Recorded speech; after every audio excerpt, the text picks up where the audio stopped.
Yeah, Amy Walker, thank you so much. Thank you. Right, we're going to go to Israel now. Protests are continuing after Parliament approved a key part of a judicial reform plan. Now, the reform will limit the powers of the Supreme Court to challenge government decisions. This was inside the Parliament. Law was voted through after the collapse of a compromise talks brokered by the country's president. Opposition parties boycotted that vote. And take a look at this outside Parliament and across the country, actually. Furious protesters have called the move an attack on democracy and continuing out on the streets of Jerusalem. Israel's Justice Minister said the government will ensure the will of voters is respected.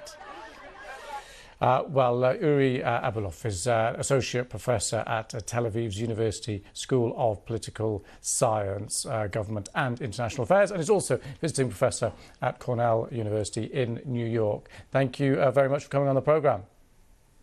Thank you. So just to explain, as we're going to have a chat, we're just going to keep an eye on these live pictures which are coming through to us here. Protesters still out on the streets, a small fire burning there. It just gives you a sense of the strength of feeling here. Yeah, overwhelming. We have been at that for the past 7 months on a weekly basis, protest every Saturday. About 25% of Israeli population have participated in those protests, and for the past 2 weeks, especially over the past week, it has come into a sort of a summit of people running in the streets trying to make their voice heard.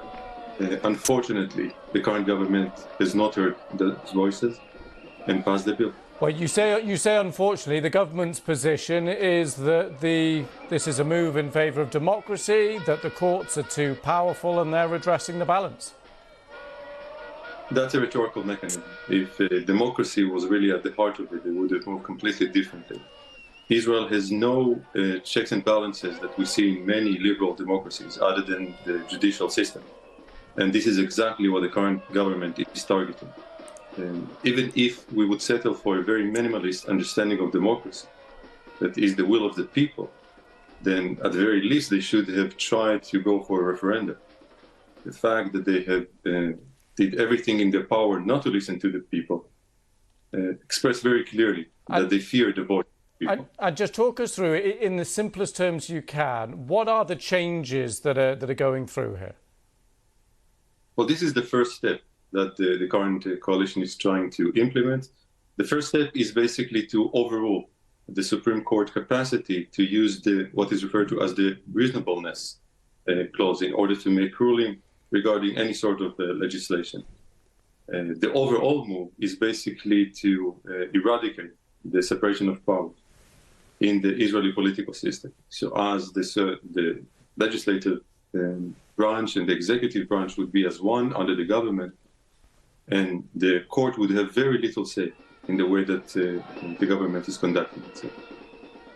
OK, we're just going to spend a moment taking in these live pictures, because these aren't protests that have just sprung up in the last couple of days. These protests have been going since effectively the beginning of the year. Large numbers, thousands of people out, weekend after weekend after weekend, protesting against these judicial reforms. And the hope was that change would have come about before now. But in the last couple of days, the protests have intensified, and they were hoping to delay or stop this vote going through, but they haven't succeeded in that at all. Right, that was the hope. I wouldn't say that was the expectation. What you hear around me is the storm in Ithaca, and I think that what we have in Israel is a sort of a perfect storm, political perfect storm, where you have many elements inside the coalition that for various interests would like to undermine Israel's democracy, and on the other side you have the majority of Israeli public rising up against that attempt. And many who supported the coalition to begin with, that voted for the coalition, that received a majority of votes in the election just over half a year ago, do oppose the move of the government to undermine democracy. The coalition, however, seems to be quite determined to pursue its goal. And where do you see this ending? It's hard to say. I left my crystal ball in Jerusalem. It's very hard to say, but I will say this, that obviously it is a matter for the Israelis, both the Jews and Arabs, to try and cope with. But I do think that the international community should pay much more attention to what is going on, especially, of course, the US, but not just the US. The stakes are very, very high. I think extremely so, more than most people realize. It's not just another case like Hungary or Poland. A somewhat better analogy might be Turkey or Iran, but even that is not perfect. People tend to forget that Israel, according to foreign sources at least, has substantial nuclear arsenal. If Israel is no longer democracy and is held by extremists, the implications for world peace can be quite severe. And I think it is time to wake up and to help those who try to resist the current government and support democracy, all the help they can. Okay. Professor Abulof, thank you very much for coming on the program. Thank you. Thank you.